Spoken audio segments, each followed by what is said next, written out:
आदिवासी पे पेशाब कर दिया था। और अभी आपको पता होगा कि आपके शहडोल ज़िले में शादियों में बहुत सारी दलित और आदिवासी लड़कियों को बुलाया गया था शादी के लिए। और मुझे पता नहीं कि सरकारी महकमा कैसे काम करता है कि आपने शादी करने के लिए बुलाया और लड़कियों की शादी करवाई नहीं। क्या उनकी प्रक्रिया है, कैसा है? ऐसे मैं खुद सरकारी अधिकारी था और इंडियन इंजीनियरिंग सर्विस में था। हमें तो ये पता होता है कि हमारे कार्यक्रम में वही लोग पहुंचते हैं जिनका आना तय होता है। या तो वो 250 परिवार जो आए उनमें कुछ लोग, उनका आना तय नहीं होगा। अगर आना तय नहीं था तो आए कैसे? और आए तो फिर उनका इतना बड़ा अपमान कैसे हुआ? इसके अलावा भी बहुत सारे ऐसे जो है मुद्दे हैं। तो हमारे इस पूरे 3 दिन के कार्यक्रम में हमने संगठन का जो है समीक्षा की और हमने पाया है कि हमारे साथ ही बहुत सारे लोग अच्छा काम कर रहे हैं। कई जगह संगठन में जिसको हम कोर ग्रुप कहते हैं, नई कार्यकारिणी का हमने गठन किया। उसमें 31 लोगों की कार्यकारिणी बनाई गई है, जिसमें हर तरह की महिला है, सब ज़मीन पर काम करने वाले थे। जब हम 3 दिन की चर्चा कर रहे थे तो हमारी समझ में बहुत सारे मुद्दे आए जो मुझे लगता है कि आप सब लोगों की हमें उसमें सहायता और सपोर्ट चाहिए, तवज्जो चाहिए। जैसे कि एक मुद्दा है कि 2006 में फॉरेस्ट राइट एक्ट बन गया था, उसके लिए नागरिकों ने बड़ी लड़ाई लड़ी और बहुत सारी जगह पट्टे मिले हैं एंड बहुत सारे जगह पट्टे मिले नहीं हैं। तो बहुत सारी सरकारी सुविधाएं जो हैं वो आदिवासियों तक पहुंचनी चाहिए, दलितों को पहुंचनी चाहिए, गरीब और कमज़ोर वर्गों तक पहुंचनी चाहिए, नहीं पहुंच रही। और सरकार के अधिकारियों को देखना चाहिए कि केवल शहडोल के कमरे में बैठकर केवल वो दलित और आदिवासियों की और कमज़ोर वर्गों की सेवाएं नहीं कर सकते। मुझे लगता है उनको हम ये कहना चाहते हैं। 5 तरह की चीज़ें हमारे सामने आई। एक तो ये आया कि लोगों के पास घर है, आवास है और उनके पास उस जमीन का पट्टा नहीं है। लोगों के साथ जो है बहुत सारी सरकारी योजनाओं में उनको फ़ायदा मिलना चाहिए, फ़ायदा मिल नहीं रहा है। और हमारे साथियों के प्रयास से कई जगह जैसे कि बैगांव को आवास की बात हुई थी तो बहुत सारे बैगांव को आवास पहले आधों को दिया, फिर हमारे जोर डालने पर बाकी सबको मिला। तो अच्छे काम भी हो रहे हैं, ऐसा नहीं कि अच्छे काम नहीं हो रहे। और हमने बहुत सारे साथियों ने इस बात की कंप्लेंट किया कि सीधी, शहडोल, उमरिया, सतना, रीवा, मऊगंज नया ज़िला बन गया है, मैयर वो भी अलग अलग ज़िला बन गया है। तो बहुत सारी जगह जो लोग हैं अभी भी वो जातिगत मानसिकता के शिकार हैं, जातिगत, और वो जातिगत उत्पीड़न से जो है दलितों का, आदिवासियों का जातिगत उत्पीड़न कर रहे हैं। हमारे पास ऐसे केसेस हैं जिसमें बहुत सारे जो जातिगत उत्पीड़न करने वाले हमारे लोगों के आने जाने का रास्ता रोक रहे हैं।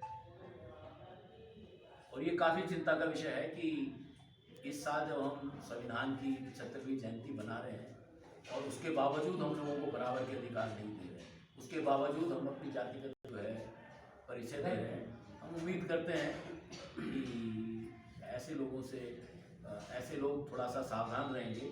और ये हमारा तय है, इस साल हम पूरे साल में उन तमाम जगहों को चिन्हित करेंगे जहाँ जहाँ अपने आप को दबंग कहने वाले लोग दलितों का, आदिवासियों का रास्ता रोक रहे हैं।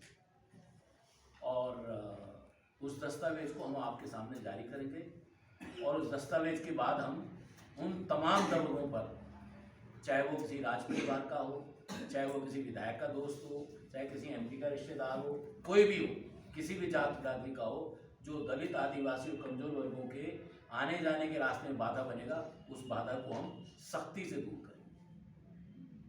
उसका मतलब ये है कि सरकारी प्रशासन को बताना चाहते हैं या तो वो प्रोएक्टिव तौर पर कार्रवाई करें।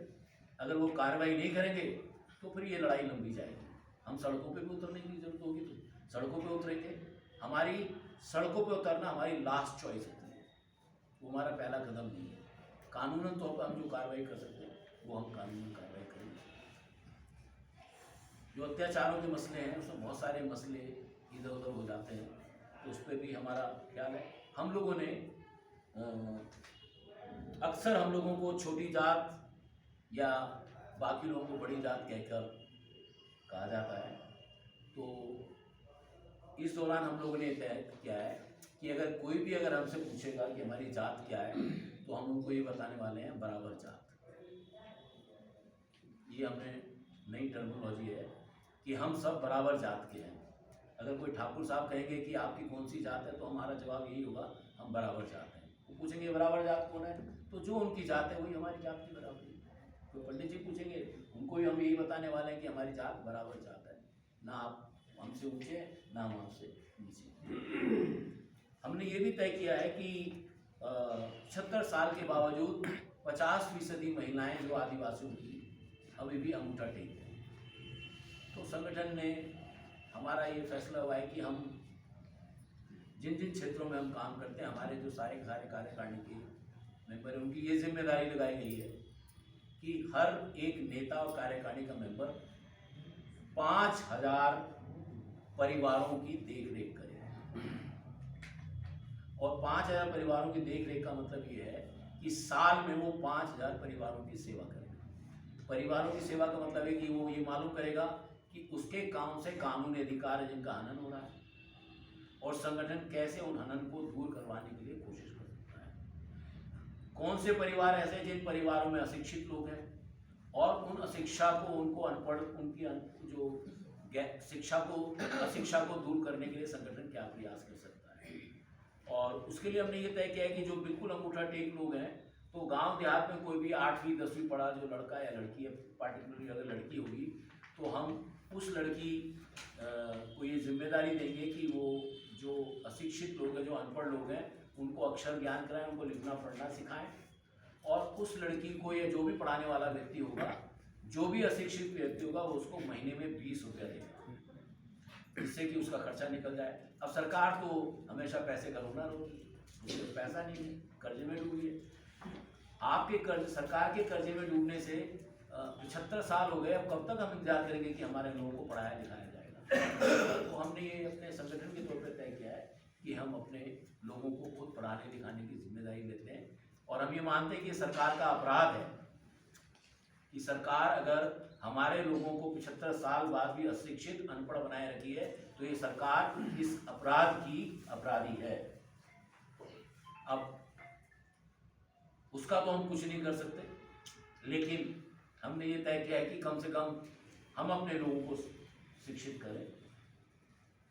और हमने ये भी तय किया है कि आने वाले समय में लगातार जो है जन जागरण अभियान होगा, और हम जो परिवार, बहुत सारी सरकारी योजनाएं जो अच्छी योजनाएं हैं, जैसे आयुष्मान कार्ड है, ठीक है, और आयुष्मान कार्ड के तहत हमारे लोगों को जो बीमार लोग हैं उनको इलाज मिल पाए, तो वो योजनाएं, सरकार की जो अच्छी योजनाएं हैं, हमने ये भी तय किया कि सरकार की तमाम अच्छी योजनाओं को हम प्रत्येक दलित, आदिवासी और कमजोर वर्ग के परिवार तक पहुंचाने की कोशिश करेंगे। इसके लिए हमने दिल्ली में एक टीम का गठन किया है। वो जो टीम है वो बाकायदा ऑनलाइन लोगों को, उन सेवाओं को, अपने हमारे जो लीडर हैं, 31 लीडर हैं, उनको ट्रेन करने का प्रयास करेंगे, जिससे कि वो लोग गाँव जाकर उन योजनाओं को लोगों तक पहुँचा सकें। हमने, क्योंकि हमारे बहुत सारे लोगों को कायदे कानून नहीं पता है, हमने ये देखा है कि सूरत छिपने के बाद पुलिस वाले आदिवासी और दलित परिवारों में चले जाते हैं, जो उनको इस बात का कोई अधिकार नहीं है कि सूरत छिपने के बाद किसी महिला से वो बात करने उसके घर पहुंचे। ये कानून जो है कानूनी प्रक्रिया का उल्लंघन है।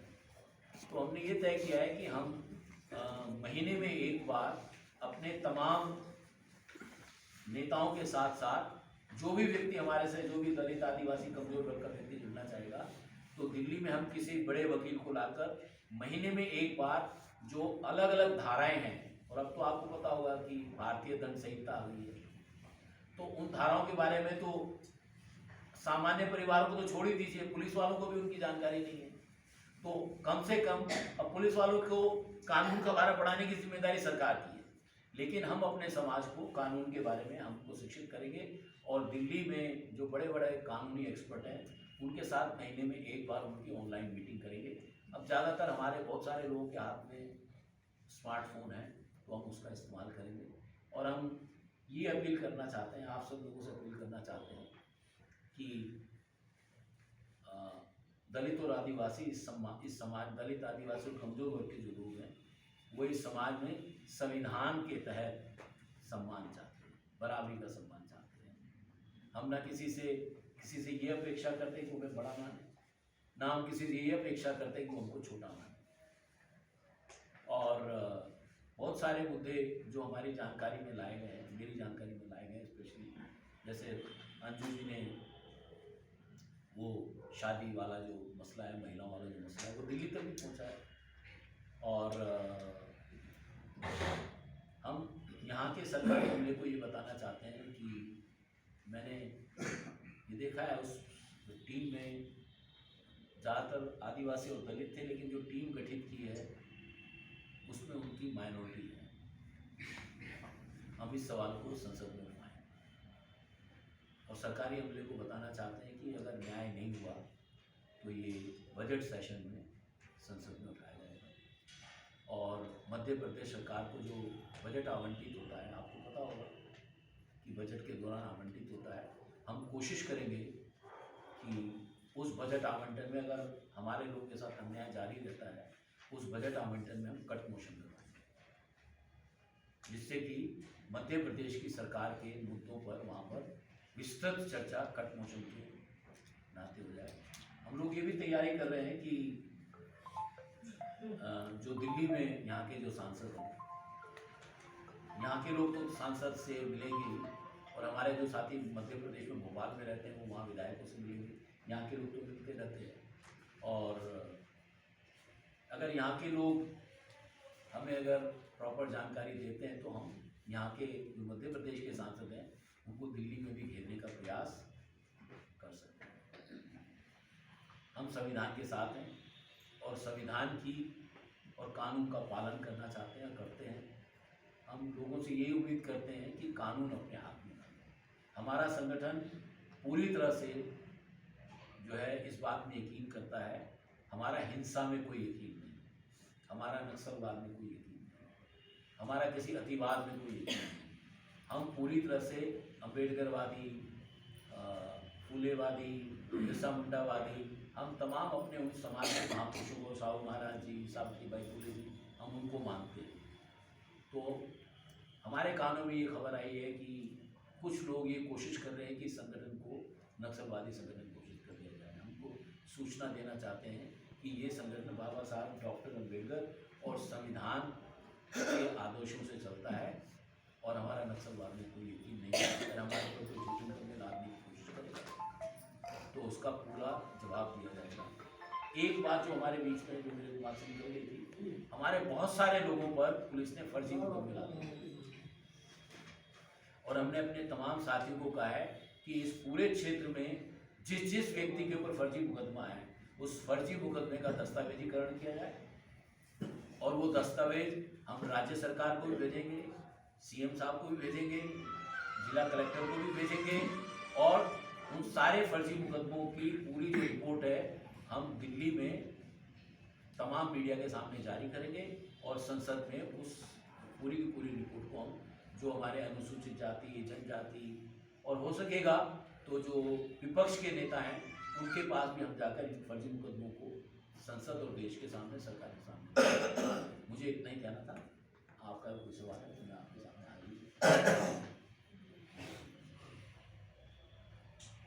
ये अपना जो संगठन है ये किस श्रेणी में रजिस्टर्ड है? राष्ट्रीय दलित और आदिवासी महासभा किसी में भी रजिस्टर्ड नहीं है। होना चाहिए। अब वो हमारी मर्जी है। अगर हम संविधान के तहत, मर्यादाओं के तहत उसका पालन करें। अब आरएसएस तो रजिस्टर्ड ही नहीं है। तो किसी राष्ट्रीय स्वयंसेवक रजिस्टर्ड है? किसी नहीं है। किसी तो आप हमको कैसे कह रहे हैं कि हमारा रजिस्टर्ड होना चाहिए? किसी ये हमारी मर्जी है साहब। किसी आरोप पे आपने ये कहा था कि कहीं हमको नक्सलवाद से जोड़ा जाता है, कहीं अतिवाद से जोड़ा जाता है। नहीं, कोशिश की जा रही है। मैंने ये कहा जोड़ा जाता नहीं, मैंने कहा कोशिश की जा रही है। कोशिश नहीं, की। आप मेरे अपने शब्द मेरे मुंह में मत अरे डालिए। मैं- मैंने ये कहा है मैं तो कि शुरू किया हूँ। कोशिश की जा रही है। मैं कोई शब्द नहीं डाल रहा, मैं तो अभी नहीं, बोलना शुरू किया हूँ, जी, बात सुनिए जी, तो। जी। तो ये लांछन या आरोप या जोड़ने की प्रवृत्ति किसी में ना आए अगर रजिस्टर्ड संस्था हो जाए। आपका सुझाव अच्छा है। अकाउंट सेक्शन में भी आपको सहूलियत रहेगी और संवैधानिक बाबा साहेब की बातों को रखने में भी रहेगी। आपका सुझाव स्वागत योग्य है, हम इस पर विचार करें। नंबर 2, आपने कहा कि हम इन बातों को लेकर सड़क पर उतरेंगे और उन मुद्दों को ऊपर उठाएंगे, शासन और प्रशासन को हिलाएंगे। मेरा ये कहना है कि आपने जो शिकायतें सुनी हैं तो प्रशासन को खराब पाया है कि शासन को खराब पाया है? आपका सवाल ये कि प्रशासन या शासन को खराब पाया? कौन खराब है इनमें से? दोनों खराब है। दोनों खराब है। तो वो तो लड़ाई आपकी सड़क पे आने वाली छोटी है, फिर तो शासन को भी बदलना पड़ेगा। जरूरत पड़ेगी तो वो भी करेंगे। उसकी तैयारी और बजट क्या है अपने पास? हमारे पास कोई बजट नहीं है। फिर छोड़ दीजिए ना, ये तो हमारे पर छोड़ दीजिए ना, आप सारी चीजें आप ही से तो पूछ रहे हैं और पूछने के लिए आपने देखिए, बुलाया। मैं बता देता हूँ। नहीं, पूछने के लिए नहीं बताया, हमने अपनी बात रखने के लिए बताया। आपने बात रख दी और ये कहा कि मैंने अपनी बात रख दी। मैं बता देता हूँ। अब हमारी बात शुरू मैं हुई, बता आइए देता ना। सुन लीजिए। जी, जब हमारा एक सदस्य 5,000 परिवारों के साथ काम करता है, उस अब सदस्य सुन, का अब मेरी बात उस सदस्य का शोषण ना हो, उसको सुविधाएं क्या दे रहे हैं आप? सर सुन लीजिए ना, जी। मेरी बात सुन लीजिए ना, मेरी बात सुन लीजिए। बताइए, स्वागत है। और बाकी लोगों को भी मौका दे दीजिए थोड़ा सा। मैं अरे आपकी साहब, बात पूरी कर देता हूँ। ये आखिरी सवाल आपकी है। बात, हाँ, मैं आपकी बात कर जाता हूँ। जी। सुन लीजिए, हमारा एक जो लीडर है वो 5,000 परिवारों के साथ काम करता है। एक परिवार में कम से कम 2 वोट होते हैं। 10,000 वोट इधर से उधर होने पे शासन की जवाबदेही तय हो जाती है। बस दूसरे लोग पूछेंगे साहब। ये राष्ट्रीय दलित आदिवासी जो महासभा है, ये कब गठन हुआ, इसका कब से आपने काम शुरू किया? देखिए, राष्ट्रीय दलित आदिवासी महासभा का गठन 2010 में, जब हमारी हर साल एक रैली होती है पार्लियामेंट पर, उसमें हमने 2010 में तय किया कि national confederation of Dalit and Adivasi organisation ने तय किया कि एक मास ऑर्गेनाइजेशन हमारा होना चाहिए जो ज़मीन पर जाकर वाकई में काम कर सके। तो 2010 में इसका दिल्ली में गठन हुआ और 2012 में राष्ट्रीय दलित आदिवासी महासभा ने मध्य प्रदेश में काम शुरू किया। उस वक्त इसका नाम केवल राष्ट्रीय दलित महासभा था और संजय जी और छोटू कोल और दादू दयाल कोल, इन लोगों ने सन 2012 में 1 जनवरी से लेकर 9 जून तक पूरे प्रदेश में 15 जिले कवर करते हुए भूमि अधिकार यात्रा निकाली थी। उस भूमि अधिकार, कितने सदस्य होंगे आपके मध्य प्रदेश में?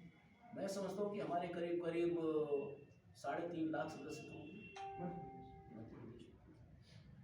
मध्य प्रदेश। मैं आपको मोटा मोटा तो यही बताया हूँ, अभी हमारे यहाँ 31 सदस्य हैं, वो 5,000 परिवारों के साथ हैं। एक परिवार में 2 मेंबर होने वाले या 100 मेंबर बनाते हैं। आरती जी, आपने ये कहा कि सरकार हमारे मतलब दलित आदिवासी महिलाओं को शिक्षा पे बाधा कर रही है, शिक्षा नहीं दे पा रही है। जी। ये कैसे आप साबित करिए इसको? देखिए, 2011 के आंकड़ों के हिसाब से आदिवासियों में महिलाओं की निरक्षरता जो है 50% से ज़्यादा इसकी है। जिम्मेदार कौन है? सरकार है, कैसे सरकार ही है, कैसे? क्योंकि सरकार की जिम्मेदारी है कानून के तहत 6 साल से लेकर 14 साल तक के बच्चों को शिक्षा का अधिकार सुनिश्चित करना, पढ़ाना सरकार की जवाबदेही। आरटी एक्ट में जो 2009 में आपके अर्जुन सिंह जी थे, उन्होंने कहा, उसमें तो ये साफ लिखा है कि 2009। आपको मालूम है हमारा शहडोल संभाग 6वीं अनुसूची में शामिल है, इसका मतलब जानते हो आप? जी, क्या होता है आप बताइए। आप बताइए। नहीं, आप बताइए, मेरे को नहीं पता, आप बताइए। मतलब सारी चीजें आदिवासियों की योजनाएं, मुफ्त शिक्षा, मुफ्त कपड़ा, मुफ्त खाना, मुफ्त रहने का, सारी चीजें तो सरकार ने आपके आदिवासी हितों के लिए बना के रखा है। तो फिर कहाँ आप क्यों नहीं भेजते अपनी बच्चियों को? क्यों नहीं जाते हैं पढ़ाई लिखाई करने? कहाँ रुकावट मेरे को बताइए, कौन रोक रहा है? आप उदाहरण बताइए, हमारे जिले का उदाहरण बता दीजिए। मैं इसके ऊपर एक जन सुनवाई करूंगा और आपके सामने वो सारे केस लेकर आऊंगा। अभी सुन लीजिए, आरोप लगाना आसान है। साहब मैं बता रहा हूँ, राजनीतिक बात सुन लीजिए ना, राजनीतिक भाषा मत बोलिए नहीं ना। राजनीतिक भाषा नहीं बोल रहा मैं, आप सुन लीजिए कि आप मेरे को ये बताइए कि आदिवासी क्षेत्रों में कितने स्कूल हैं? पूरा ट्राइबल है। सुन लीजिए, आप क्या, आप सुन लीजिए, भाई साहब सुन लीजिए, बता रहा हूँ, मैं बता रहा हूँ, आप एक उदाहरण बता दीजिए कि हमारी ग्रामीण महिलाओं को शिक्षा से किसी ने रोका। हाँ बता दीजिए, बताइए, सुन लीजिए, उनकी बात बता दीजिए ना, पहले आपकी ये हमारे स्थानीय, मैं बता रहा हूँ, मैं शहडोल के आंकड़े आपके सामने रखता हूँ, शहडोल के आंकड़े, दीजिए। अरे साहब सब इसके ऊपर ही है ना, हम लोग भी सहमत पूरे स्कूल ट्राइबल बेल्ट था। एक वहाँ पे भाई जनरल नाम से अभी आपने लाख सुना लोग होगा, हमारे यहाँ। नहीं अभी आपने सुना होगा, हाँ। एक वो भोपाल में गांव है, जो भोपाल में आया वहाँ भी बच्चियाँ जो कलेक्टर जो शिकायत करने आई थी कि स्कूल में उनके साथ जाति भेदभाव होता है। आपने मीडिया ने रिपोर्ट छापी थी ना, छापी थी, छापी थी, बिल्कुल छापी थी। उसको निराकरण नहीं और हुआ। वहाँ पर अधीक्षक कौन है? सामान्य वर्ग का थोड़ी है। कोई भी होगा यार, तो वो भी आदिवासी है। आदिवासी उससे फर्क नहीं पड़ता। अच्छा दूसरी चीज सर, आदिवासी फर्क आप नहीं सवालों का जवाब देना पड़ता। नहीं हम देंगे, जवाब देंगे, हम इसीलिए बैठे हैं। और पहली चीज ये बोल रहा हूँ कि आपने और इसीलिए कहा- बैठे हैं। आपने कहा कि जाति व्यवस्था नहीं होनी चाहिए, तो फिर जाति के नाम पे आरक्षण क्यों? आप अब हम ब्राह्मणों हमारे बीच में को, अब आप है- सीधे आरक्षण पर आ गए ना, सुन लीजिए, मेरा रोज का काम है ये। अरे आप सुनते आरक्षण हो रहे आएगा, हैं। आप आरक्षण अब सुन लीजिए ना, मैं आपके आरक्षण पे आ रहा आप हूँ। पूरी बात सुन लीजिए। हाँ सवाल बताइए, सुन बताइए, लीजिए, फिर जवाब बताइए, दीजिए साहब। बताइए, बताइए। ये बताइए, ये पंडित बैठा है, ये ठाकुर बैठा है, या और कोई बैठा है, हाँ। तो यहाँ पर समान है। लेकिन जब मैं वहां जाऊंगा नौकरी लेने, तो मैं कोर्ट में बैठा हूँ, मेरे को प्रमाण देना पड़ेगा, और वो प्रमाण है। तो फिर ये विरोधाभासी चीजें नहीं होती साहब। क्या विरोधाभास है? कितने साल से आरक्षण मिला आपको? हाँ, बाबा साहब ने कहा था 10 साल आरक्षण। कितने साल हो गए? आपको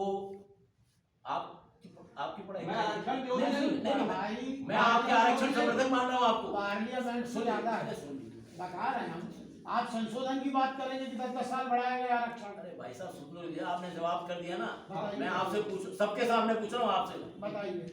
सबके सामने सबसे पूछ रहा हूँ, अरे हाँ मान लो। बताइए। 10 साल का आरक्षण कौन से एक्ट के तहत है और किसके लिए? बताइए। आप बताइए ना, मैं आपसे पूछ रहा हूँ। मेरे को नहीं मालूम। 10 साल का आरक्षण किस व्यक्ति के लिए है? क्या रोजगार में 10 साल का आरक्षण है? क्या शिक्षा में 10 साल का आरक्षण है? कहां लिखा है कि रोजगार के लिए 10 साल में आरक्षण होना चाहिए? कहां लिखा है कि शिक्षा में 10 साल के लिए आरक्षण होना चाहिए? मैं आपको क्लॉज बताऊंगा, मैं आपको एक्ट बताऊंगा, सुन लो आप। बताइए। मैं आपको संविधान की धारा बताऊंगा। संविधान की धारा 16(4) के तहत आरक्षण सेवाओं में और शिक्षा में तब तक रहेगा जब तक दलित और आदिवासी समाज के लोग गैर दलित आदिवासी समाज के बरक्स नहीं आ जाते, बराबर नहीं आ जाते। ब्राह्मणों में निरक्षरता कितनी है, ठाकुरों में निरक्षरता कितनी है, बनियों में निरक्षरता कितनी है, और आदिवासी में कितनी है, दलित में कितनी है, फर्क देख लीजिए। एक मिनट, आजादी के और आपने सुन लीजिए, अभी आपकी बात का जवाब का पूरा नहीं दिया। आपने जिस आरक्षण की बात की है वो आरक्षण डॉक्टर बाबा साहब अम्बेडकर ने जो कहा था, ये जो संविधान में जो हुआ था वो ये हुआ था कि जो राजनीतिक प्रतिनिधि हैं, एमएलए हैं, एमपी हैं, उनके लिए आरक्षण 10 साल का था, सेवाओं का नहीं था, शिक्षा का नहीं था।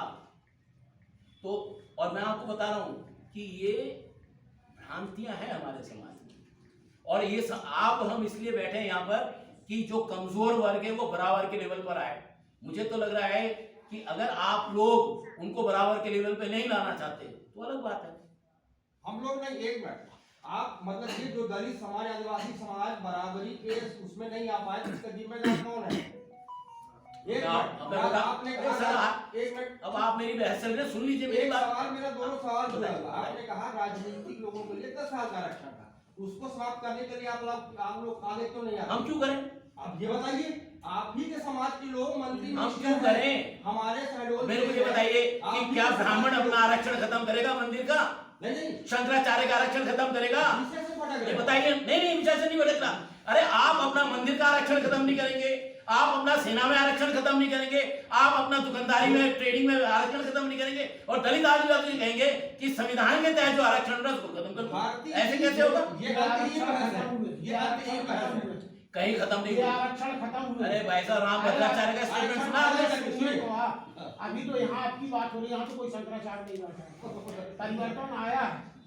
आपके दलित वर्ग के लोगों को रोजगार और दुकानदारी खोलने के लिए बाकायदे लोन सैंक्शन किए गए, उनको व्यवसाय में लाया गया है, उनको नौकरियों में लाया गया है, उनको सेना में लाया गया है, उनको पायलट में लाया गया है।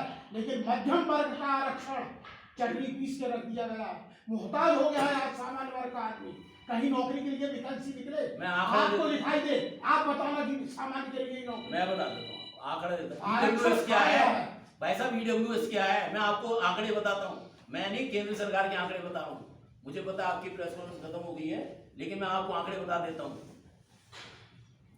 केंद्र, सुन लीजिए भाई साहब, सुनिए, आंकड़े सुनिए ना, डेटा सुनिए, भावनाओं में मत पाइए, डेटा सुनिए, मैं डेटा दे रहा हूँ आपको। अरे उसका होगा डेटा। नहीं, अब आप भागिए मत बहस से। अगर बहस करना है तो बहस कीजिए, हम तैयार हैं। हम सांसद वाले विधायक और हम बता रहे हैं आपको, सुन लीजिए ना, आंकड़े सुन लीजिए ना। तो आंकड़े सुनो ना। आपको आज तक कोई व्यक्ति, क्योंकि आप भारती जी, सुन लीजिए। भारती जी, हाँ जी, मेरी छोटी बात। नहीं, एक आंकड़ा मैं दे देता हूँ, फिर आपका सवाल सुन लूंगा मैं। आंकड़ा सुन लीजिए। सेंट्रल गवर्नमेंट में इस 50% SC ST OBC के आरक्षण के बावजूद 68% सीटों पर non schedule caste, non schedule tribe, non OBC है। केवल 3 कम्युनिटीज हैं उसमें 69% पर। और ये आंकड़ा आप चाहें, DOPT की रिपोर्ट है, DOPT की वेबसाइट पे जाके देख लीजिए। भारती जी हाँ, ये बताइए, अपना सवाल। भारती जी ये बताइए, क्या आदिवासियों का जो वरिष्ठ नेता है वो आदिवासियों का शोषण नहीं करता? ब्राह्मणों का नेता ब्राह्मणों का शोषण नहीं करता। वो तो कर रहा है, इसीलिए आपसे पूछ रहा हूँ। इसलिए मैं कह रहा हूँ, हाँ। मैं कह रहा हूँ कि नेता तो शोषण करने के लिए ही है, चाहे किसी और समाज उन नेताओं से लड़ रहा है। चाहे वो किसी वर्ग का हो। जी, भाई शहडोल तो बात आदिवासी लोग, आदिवासी है। मैं कह रहा हूँ कि फिर आदिवासी लोग आदिवासी है, दलित पे क्यों उंगली उठ रही है, नेताओं पे उंगली क्यों नहीं उठ रही? तो हमारा सवाल नेताओं पे उंगली उठाना है, दलित पे उंगली उठाना नहीं है। वास्तविकता शोषण है, वरना 150 बच्चियों के साथ अनाचार अत्याचार हुआ। MLA हमारा यहाँ का कौन है? ST। MP हमारा कौन है? ST। ये शोषण ही किया। ये बनने के बाद कर रही वहाँ तो जितनी एक व्यवहारिक बात छोड़ के हाँ, पूरी आपको उसमें विद्यालय है, हम तो खुल के कह रहे हैं, विधायक ये है, तो सबसे बड़ा सांसद है, शोषण है। सभी आपके वर्ग के और किन्हीं लोगों के बलबूते पे ये जो प्रशासन है, तब इनकी हिम्मत बढ़ जाती है। आज आपने एजुकेशन की भाई साहब बात की, कम से कम जो हमारा एरिया है, जो लगभग 30-32 पंचायतें हैं, हम जाते हैं जो PSMS के स्कूल हैं, उनमें शिक्षा के स्तर में ये स्थिति है कि पहली से लेकर के 5वीं कक्षा तक की रेगुलर टीचर एक पाया जाता है, और अतिथि शिक्षक कहीं कहीं है, कहीं कहीं नहीं है। आप ये बताइए कि ऐसा कौन सा चक्रव्यूह है उस टीचर के पास कि वो 1 से लेके 5वीं कक्षा तक के बच्चों को कुछ पढ़ा पाता होगा? होता क्या है, पहली कक्षा में 10 बच्चे मान के चलते हैं, मैं कहती हूँ 5वीं कक्षा तक की हर कक्षा में 10-10 बच्चे, 50 बच्चे हुए। क्या एक शिक्षक 50 बच्चों को पढ़ा सकता है? मैं अपने गांव की बात बताऊं। यार मेरा एक सवाल सुनिए भैया, भारती जी आपसे ही जानना चाहते जी, हैं कि आप प्रेस कॉन्फ्रेंस से पहली बार कर रहे हैं, किससे पहले भी कर रहे हैं? अब मेरा तो काम करना ही है प्रेस कॉन्फ्रेंस। और जब प्रिविलेज लोग होते हैं तो उनसे ऐसी झगड़ा भी होता है, नहीं, झगड़े वाली बात नहीं है। हर बार होती है। जो जानकारी आपके पास है, अभी फर्क देखिए, अभी अंजू गौतम बता रही थी अपनी समस्याएं, तो उनका एक समस्या बताने का तरीका एक दूसरा था, जो शायद हम लोग भी मानते हैं कि ऐसा नहीं कि मतलब कोई अत्याचार नहीं हो रहा है, लेकिन जो आपका तरीका बताने आक्रोश में आ जाते हैं, वो थोड़ा सा बहक जाता है। देखिए साहब, ऐसा है, आपको लगता है हम लोग साधारण बैठे? नहीं, हाँ, आप नहीं, ये बात हमसे ज्यादा ज्ञान है, सारी चीजें बहुत ज्यादा पीड़ा है, हमारे नहीं, से नहीं हो सकती। हम क्या होता है, अगर आप अपने समाज का रोज एक ही चेहरा देखेंगे तो आक्रोश स्वाभाविक है। आपको तो कभी कभी नहीं मिलता है, जब हमारे जैसे लोगों को आक्रोश नजर आता है तभी आपको दिखाई देता है। आप अपने समाज को शिक्षित कर लो, अपने आप सुधर जाएगा। हमने कहा ना, हमने तो कहा कि हम करेंगे, सरकार नहीं करेगी, हम शिक्षित होने नहीं करेंगे। चाहिए। भारती जी और मैं आपको ये बता रहा हूँ कि जो शिक्षित लोग हैं, अजय मेरा हाँ, क्वेश्चन जी, अभी पिछले दिनों संसद में गृह मंत्री अमित शाह ने जो अम्बेडकर के बारे में बातें कही है वो अपमानजनक है या नहीं? बिल्कुल अपमानजनक। उस पर और कुछ यदि नहीं है। अपमानजनक है तो आपकी महासभा ये आपके संगठन ने देश में कोई विरोध प्रदर्शन किया है? मैं आपको एक न्यूज शेयर कर दूं आपके मोबाइल पर। नहीं, पहले बता दीजिए उसके बाद प्रेस कॉन्फ्रेंस उसका सवाल है। देखिए मैं आपको बताता हूँ कि देश भर में हाँ, सुन आंदोलन लीजिए। प्रदर्शन हुए हैं कि आपके संगठन ने जैसी जगह पे हुआ है ना, नहीं, सुन लीजिए। सुन लीजिए, 28 तारीख को देशव्यापी प्रदर्शन होना था न था। जी। मनमोहन सिंह जी की मौत की वजह, दुखद मौत की वजह से वो कार्यक्रम कहीं कहीं पे हुआ और कई जगह पे हमने उसको बोलते हैं। 28 तारीख को देशव्यापी प्रदर्शन होना था और ये मैं नहीं कह रहा हूँ, ये मीडिया में रिलीज हुआ बाकायदा। ये आपके और संगठन के द्वारा हाँ, हमारे साथ तो आगे हो देखते हैं, अभी फैसला करेंगे, पुनर्विचार करेंगे, ये वैसे रास्ते शोक निकल जाए। मैं आपसे एक बात शेयर करना चाहता था कि मैं उस दिन नहीं सुन पाया था, ये अपमान क्या किया, क्या कह दिया उन्होंने ऐसा कि अपमान हुआ, वो सुनना चाहिए। देखिए उन्होंने 6-7 बार बाबा साहब डॉक्टर अम्बेडकर का नाम लेके ये कहा कि अपोजिशन को टारगेट करते हुए अम्बेडकर अम्बेडकर अम्बेडकर अम्बेडकर, अगर इतना तो अगर आपने भगवान का नाम लिया तो स्वर्ग पहुंचा। तो वो तो विपक्ष को कहा कि आप जो नौटंकी कर रहे हो, जो विदेशी नाम ले रहे हो, अगर आप सही करते तो अब पैसा अगर आप सोच के बैठे कि सुनना नहीं है, नहीं भाई, नहीं अगर आप सोच के बैठे सुनना नहीं है तो फिर मत सुनिए। आप ही की भाई, बात सुनने को देखिए, तो आपसे पूछा। आपने वो भाषण सुना है, आपने वो पूरी क्लिप देखी है? नहीं देखी बेटा, इसलिए आपको लग रहा है कि अपमान नहीं हो रहा है। हमने देखी है, उसमें डॉक्टर अम्बेडकर का ही अपमान किया गया। बहुत बड़ा अपमान। अपोजिशन के साथ तो लड़ाई है, अपोजिशन के साथ लड़ाई में हमें क्या आपत्ति है? सरकार और अपोजिशन लड़ते रहते हैं, हमें कोई दिक्कत नहीं है उससे। लेकिन आप अपोजिशन के साथ लड़ाई में हमारे बाबा साहब डॉक्टर अम्बेडकर का अपमान कैसे कर देंगे? आप दीनदयाल का नाम ले लेते, आप अटल बिहारी वाजपेयी का नाम ले लेते, वो तो नाम याद नहीं आया आपको, क्यों नहीं आया? उसी शैली में आप अम्बेडकर, उसी शैली में आप अटल बिहारी वाजपेयी का नाम ले लीजिए, करके दिखा दीजिए पार्लियामेंट में, हम मान जाएंगे कि आपने बाबा साहब का अपमान नहीं किया। उसी शैली में भगवान राम का नाम ले लीजिए आप, हमें लग जाएगा कि आपने नहीं किया अपमान।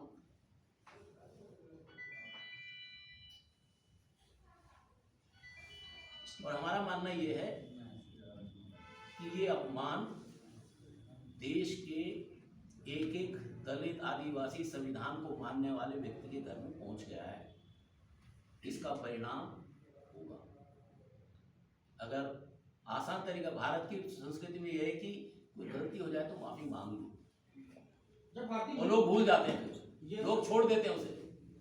ये अच्छी बात है जो आप स्वाभाविक है जो किया वो तो आप हमारे जिले में आदिवासी धर्मांतरण का शिकार होते हैं।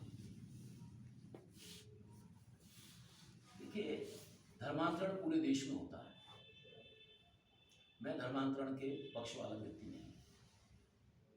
उसको क्या आपको नहीं रहता कुछ? मैं समझता हूँ कि धर्मांतरण से मुक्ति का एक ही तरीका है कि दलित और आदिवासियों को सामाजिक आर्थिक तौर पर बराबर माना जाए और बराबर किया जाए, और उसके लिए हम सबको प्रयास करना होगा। केवल दलितों के प्रयास करने से कुछ नहीं होगा, केवल आदिवासी को प्रयास करना, क्योंकि अभी भी जो पोजीशंस हैं जिनसे चीज़ें मैटर करती हैं, जहाँ से चीज़ें डिसाइड होती हैं, वहाँ पर बहुत कम दलित और आदिवासी हैं। आपका आदिवासियों का कोटा आज तक भरा नहीं गया है। आप लोगों का इसके विरोध में आना है, मतलब विरोध आने का मतलब ये कि अपने समाज के लोगों को समझाना, कौन सी ज्यादा अटैक करें। हम करते रहते हैं, हम तो करते रहते हैं। दलित और आदिवासी के पिछड़ने का मुख्य कारण अशिक्षा और जागरूकता की कमी।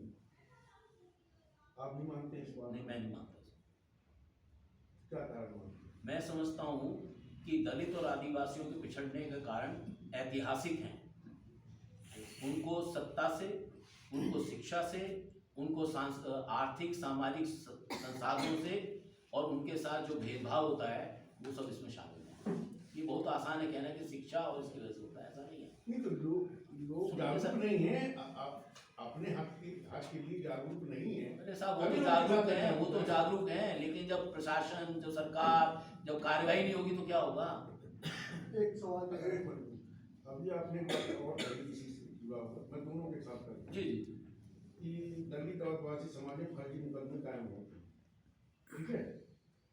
मान लीजिए शासन और प्रशासन नहीं सुनता है तो आपका संगठन वो सारे मामले इकट्ठे करके उच्च न्यायालय, सर्वोच्च न्यायालय क्यों नहीं जाते? मैंने कहा, मैं तो पहली बार शहडोल में पहली बार प्रेस कॉन्फ्रेंस कर रहा हूँ, अपने साथियों के साथ बैठक की है। मैंने यही कहा है कि हम सारे मुकदमे इकट्ठा करेंगे, सब पे कार्रवाई करेंगे और जो भी व्यक्ति जिम्मेदार है उसकी जिम्मेदारी तय करवाएंगे, उस पर कार्रवाई करेंगे।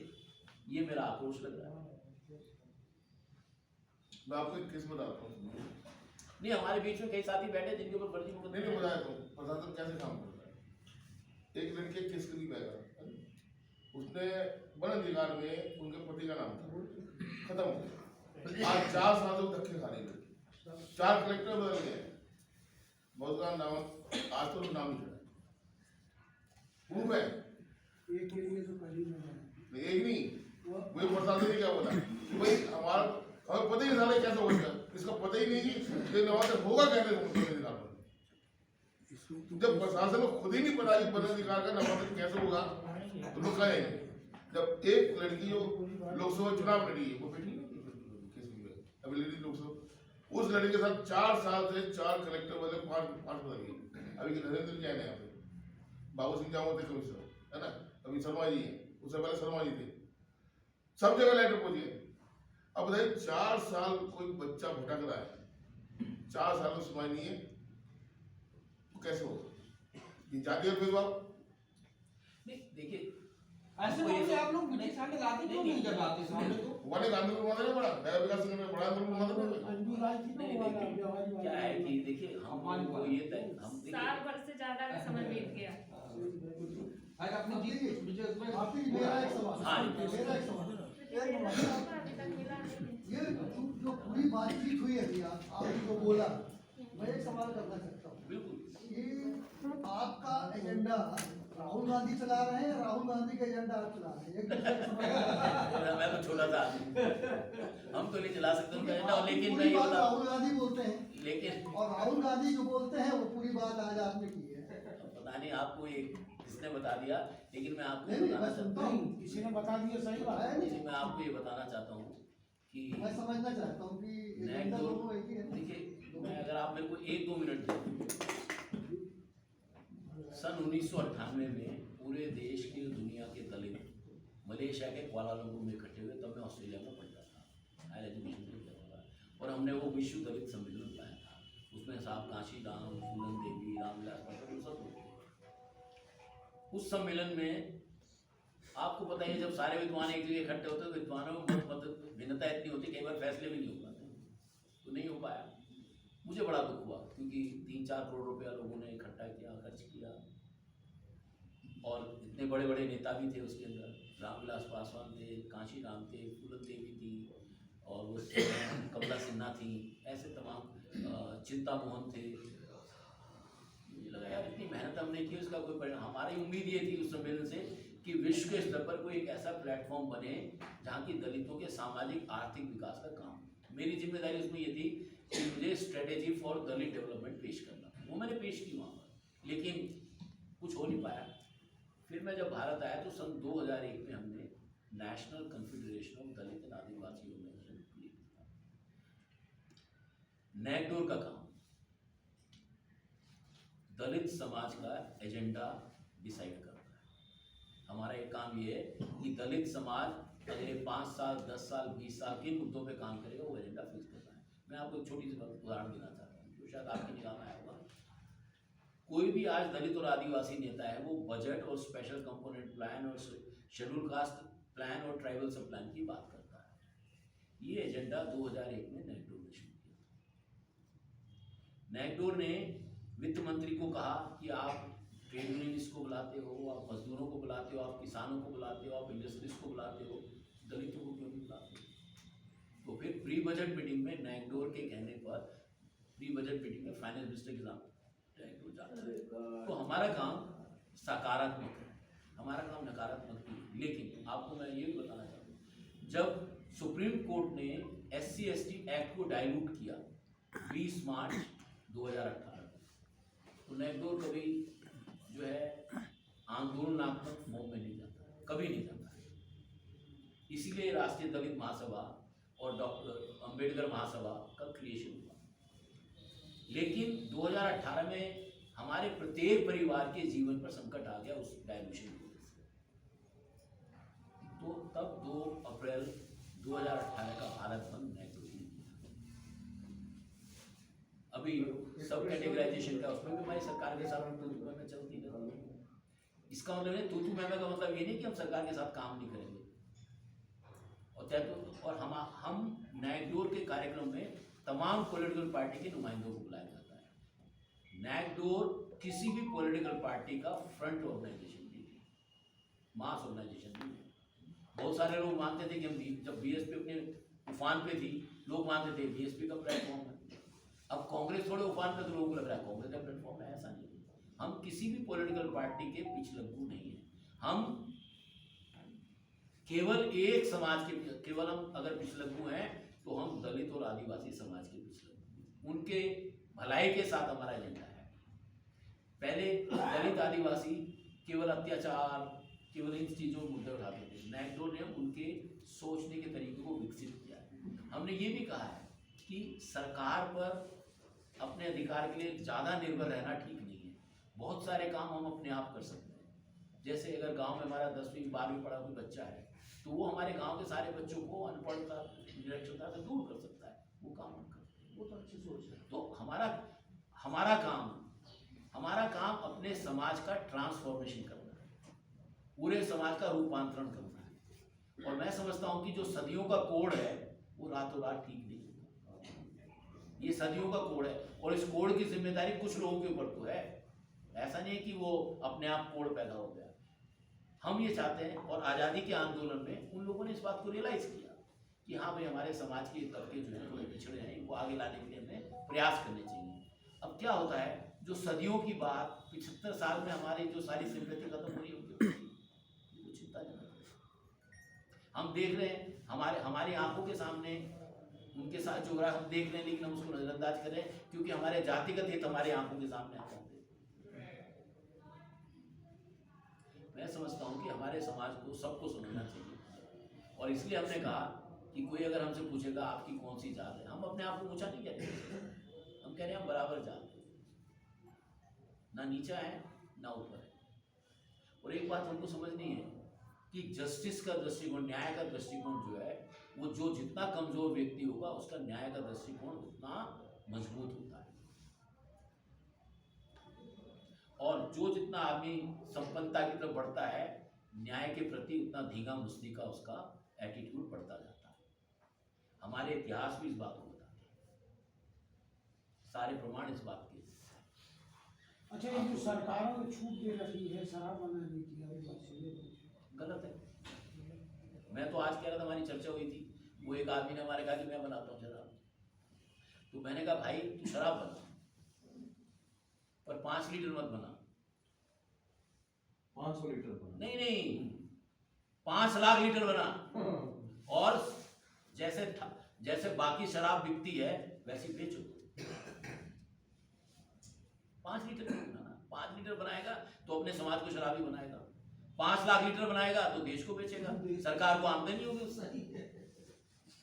भाई सबसे पहले आपने समाज अच्छा ये बताइए, को जागरूक करने के आप लिए ऑस्ट्रेलिया में पढ़े, क्या ये आदिवासियों का डेवलपमेंट नहीं है? हाँ, आपने बोला कि मैं ऑस्ट्रेलिया में पढ़ा हूँ, तो क्या ये आदिवासियों का ये है डेवलपमेंट, तभी तो मैं आपके सामने बोल पा रहा हूँ, इसीलिए बोल तभी रहा तो हूँ। आपसे लड़ पा मैं रहा तो हूँ। हर ब्राह्मण ऑस्ट्रेलिया जा पाता है, यहाँ ठाकुर जा पाता है। नहीं ऐसा नहीं, मेरे साथ जो थे, मैं बता रहा हूँ, मैं तो अकेला आदमी था, मेरे साथ 10 इंडियन थे, मैं अकेला था उसमें 10। बल्कि अगर आप यूनिवर्सिटीज में देखेंगे, अगर आप आंकड़े देखेंगे, विदेश जाने वालों में ज्यादातर लोग जो है अपर कास्ट और अपर क्लास के होते हैं। दलित और आदिवासी तो केवल सरकार 500-700, पूरे देश की सरकारें मिलके जैसे सेंट्रल गवर्नमेंट की एक स्कीम है जिसके तहत मैं गया था, केवल 100 लोगों को साल में भेजती है। भैया वो ओपन स्कूल से मार्कशीट ले आओगे तो कहाँ से ऑस्ट्रेलिया जाओगे? दिक्कत तो ये भी है ना। नहीं, ऐसा नहीं, सारे लोग ओपन स्कूल में नहीं है। हाँ? मैं तो सरकारी स्कूल में पढ़ता था। कुछ और नहीं ओपन बात स्कूल, जी। और ओपन स्कूल में आप दिल्ली में आइए, मैं आपको सारे सवर्ण समाज के लोगों को दिखाऊंगा कितने बच्चे ओपन स्कूल में पढ़ते हैं। उनकी भी वो चिंता लड़की की अकेले चुनाव लड़ी, चलिए सर, दिल्ली में सारे क्या आदिवासी होगा, भी गए। चुनाव जो होने वाले हैं? कौन बोलता है? अरविंद वो खुद केजरीवाल खड़ी जी से और नड्डा जी से पूछिए। वो खुद खड़ी मैं क्या विचार दिल्ली में आप अरे मैं जिला पंचायत चुनाव की बात कर रहा हूँ। परिवर्तन मतलब ये हाँ, है कि इस बार सारे इतना आदिवासी वो वो तो फोन है ना कश्मकश की बाजार लड़ाई। को मार जब कर मेरी खड़ी जरूरी चाहिए। केजरीवाल ले जाना। ना हो तो क्या है, कैसे? मुश्किल से जीतेंगे, अगर जीत ले जाएंगे तो मुश्किल से जीतेंगे, इतना आसान नहीं है इसका। कारण क्या सर है? कारण ये है कि काम नहीं हुआ दिल्ली में। करने नहीं दिया ना। अब जो भी वजह है वो करने नहीं दिया, जो एलजी भी का वजह है, है कि जेल ऐसा- है, आरोप है, देखो साहब, आदमियों को आप तो पत्रकार हैं, मैं तो पत्रकार नहीं हूँ, पर मैं ये जानता हूँ चोरी दामन का साथ है, चलिए नीचे खत्म वालों को करें।